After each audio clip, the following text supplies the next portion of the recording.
జయంతి యుగయుగాలుగా కవులు వర్ణించి, మనుషులు అపురూపంగా భావించే ఈ ప్రేమ చాలా విచిత్రమైనది. ఇది మనుషులకి ఆకాశం అంత విశాలమైన హృదయం ఇవ్వగలదు. సూది బెజ్జమంత స్వార్థంగా మారిపోగలదు. కావాలనుకుంటే స్వర్గం చూపిస్తుంది. వద్దంటే భయంకరమైన నరకంలో చిత్రహింస చేస్తుంది. గులాబీ రేకు కంటే మృదువుగా మారి హృదయాన్ని సేదతీర్చే ఈ ప్రేమే వాడి ముల్లులా దాన్ని గుచ్చి చిల్లులు పొడవగలదు. ఎంతగా ఎవరు చెప్పినా ఇది ఏ మనిషికైనా స్వానుభవంలోకి వస్తే కానీ ఈ అనుభూతులు తెలియవు.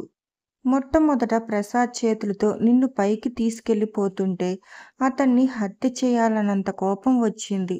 ఇప్పుడు నాకదేం లేదు. అతనంటే ఎలాంటి ద్వేషం లేదు. పైనుంచి నీ ప్రేమను పొందిన వ్యక్తిగా అభిమానిస్తాను. నువ్వు సుఖపడాలని మనసారా ఆశీర్వదిస్తున్నాను. జయంతి, నిన్ను పోగొట్టుకోవటానికి కారణం నేనే అని నాకు తెలుసు. ఈ బాధ మటుకు నన్ను జీవితాంతం వదలదు. కానీ ఇప్పుడు నన్ను చూసి భయపడాల్సిన అవసరం నీకు లేదు. అది నమ్మమని అడుగుతున్నాను. మీ పెళ్ళికి రావాలనుంది. వద్దని ఉంది. ఇంకా మనసులో ఏ మూలో చల్లారని వేడి కొద్దిగా ఉంది. అది పూర్తిగా తగ్గిపోతే వస్తాను. లేకపోతే రాను. ఇది నువ్వు సహృదయంతో అర్థం చేసుకో. కానీ ఇలా నేను వెళ్ళిపోయే ముందు నిన్ను ఒక్కసారి చూస్తాను. చూసి తీరుతాను. అప్పుడు భయపడకుండా చనువుగా మాట్లాడు. అది మర్చిపోకు. నన్ను నువ్వెలాగైనా తీసుకో. నువ్వు మాత్రం నాకు జీవనజ్యోతివి, ఆప్తురాలివి. ఒంటరి సమయంలో సదా వెంటుంటే కనిపించిన తోడువి. ఉంటాను. ఆశీర్వచనములతో శేఖరం. ప్లీజ్, ఈ ఉత్తరం ప్రసాద్కి చూపించడం అవసరం అనుకుంటే చూపించు. నాకు అభ్యంతరం లేదు. నిన్ను గురించి అతన్ని ఆ రోజు అంత ఆత్రంగా ఎందుకు వివరాలు అడిగానో అతనికి అర్థమవుతుంది. ఉత్తరం చదవటం పూర్తయ్యేసరికి జయంతి చెంపల మీదుగా కన్నీళ్లు కాలవలా కడుతున్నాయి. శేఖరం, ఆ పేరే ఇప్పుడు కొత్తగా ఉంది. అందుకేనా అతను అన్నిసార్లు నా ఉత్తరం చూడలేదా అని 10 సార్లు రెట్టించి అడిగాడు. భగవాన్, తనకేం తెలుసు? నిజంగా ఇదంతా ఎప్పుడో చెప్పాల్సింది. చెప్పకపోవడం పొరపాటే. లేదు, చెప్పలేదు. కేవలం నా స్థితిగతులు చూసి కాదు, నన్ను, నా వ్యక్తిత్వాన్ని చూసి ఆకర్షింపబడిన మనిషి నాకు కావాలి అని.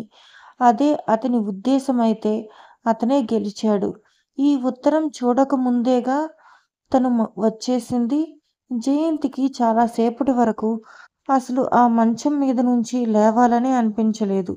ఒక్కరోజు రావటం ఆలస్యమైతే, ఒక్క 24 గంటలు దూరంగా ఉంటే శేఖరం శాశ్వతంగా దూరమైపోయేవాడు. వాసు, నాయర్ని ఇక్కడికి పిలు. ముందు గదిలో శేఖరం మాట వినిపించింది. జయంతి చప్పున లేచి ఉత్తరం తీసి దిండు కింద దాచేసింది. తను వెంటనే వచ్చి అద్దం ముందు నిలబడి తల దువ్వుకోవటం ప్రారంభించింది. గుండెలు వేగంగా కొట్టుకుంటున్నాయి. శరీరం, మనసు ఏకమై అతని కోసం అణువణువున ఆత్రంగా ఎదురుచూస్తున్నాయి. ఇప్పుడు కనిపించబోయే శేఖరం వేరు, పూర్తిగా వేరు. శేఖరం గదిలోకి వచ్చి కోటు విప్పి కుర్చీ మీద గిరాటేసి కూర్చుని బూటు విప్పుకోవటం ప్రారంభించాడు. ఇంకా నువ్వు తయారు కాలేదు? ఏం చేస్తున్నావు? ఇంతవరకు ఓ అరగంటలో వాళ్ళందరూ వస్తున్నారు. ఎవరెవరు? తన గొంతు తనకే కొత్తగా వినిపించింది. డాక్టర్ గారు, కామేశ్వరమ్మ గారు, శివరాం, ప్రమీల, సునంద భర్త, పిల్లలు, నీ ఆప్తులంతా. జయంతిని అతని దగ్గరకు పిలవలేదు. అతని దగ్గరగా వెళ్ళాలని కోరికను అణుచుకోవటం జయంతికి సాధ్యం కావట్లేదు. అన్ని ఏర్పాట్లు జరిగిపోయినాయి. రేపు రాత్రి బయలుదేరి ముందు సరాసరి తిరుపతి వెళ్ళడం. శేఖరం ఆగిపోయాడు. వెళ్ళి కుర్చీ మీద పడేసిన అతని కోటు చేతిలోకి తీసుకొని చూస్తూ అంది. వెళ్ళి? జయంతి గొంతును అనుకరిస్తూ అన్నాడు. జయంతి నిశ్శబ్దంగా అతని కోటును తీసుకెళ్లి హ్యాంగర్కి తగిలించింది.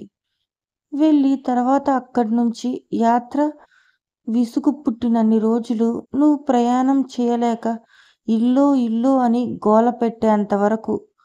శేఖరం వాక్యం పూర్తి చేయలేదు.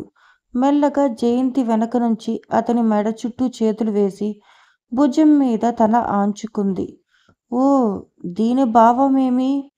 తిరుమలేశా? జయంతి తన మీదకి వంకటంతో ముందుకు పడిన పొడుగాటి జుట్టుని చేతిలోకి తీసుకుని గుప్పెట్లో పట్టి చూస్తూ అన్నాడు. వెనక నుంచి సమాధానం రాలేదు. చెప్పు, ఏమిటి? మళ్ళీ మూడ్ మారిందా? మద్రాస్ వెళ్ళిపోవాలనుకుంటున్నావా? చేయి చాచి జయంతి భుజం పట్టి తన ముందుకు లాక్కుంటూ అడిగాడు.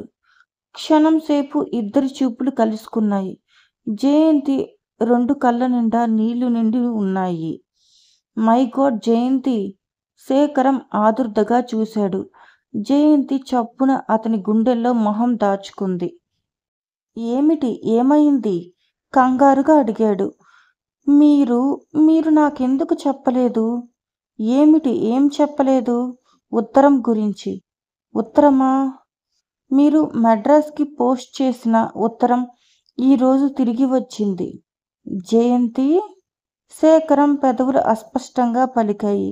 వెంటనే జయంతిని భుజాలు పట్టి మోచేతి దూరంలో నిలబెట్టి కళ్ళలోకి పరీక్షగా దేన్నో వెతుకుతున్నట్టు చూశాడు. మీరే గెలిచారు, కన్నీళ్ల మధ్య చిరునవ్వుతో అంది. శేఖరం ఇంకా అలాగే చూస్తున్నాడు. జయంతి కళ్ళు మెల్లగా కిందకి వాలిపోయాయి. కానీ నేనలా వెళ్ళిపోవటమే మంచిదయింది. లేకపోతే ఎప్పటికీ మీ విలువ తెలిసేది కాదేమో. నీ మొహం! కేవలం అదృష్టం తోడుగా ఉండటం వల్ల ఎక్కడికి వెళ్ళినా జాగ్రత్తగా నా దగ్గరికి తిరిగి వచ్చావు.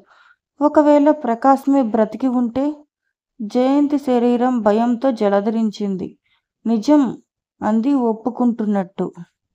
జయంతి మనసులో భయాన్ని గుర్తించిన శేఖరం దగ్గరికి లాక్కొని, నువ్వు కాదు, నేను అదృష్టవంతుడిని. లేకపోతే నా శేష జీవితం అంతా ఆవేదనతో మతి చెలించినట్టు పిచ్చివాడిలా బతకాల్సి వచ్చేది. ఇప్పుడు చల్లని వెన్నెల్లా ఆహ్లాదంగా ఇస్తున్న ఈ మనశ్శాంతి అప్పుడు దూరంగా పారిపోయి ఎండమావిలా వెక్కిరించేది అన్నాడు. జయంతి సమాధానం చెప్పలేదు. మౌనంగా అతని భుజం తల ఆంచుకొని తృప్తితో కళ్ళు మూసుకుంది. ఇదండి సెక్రటరీ నావల్.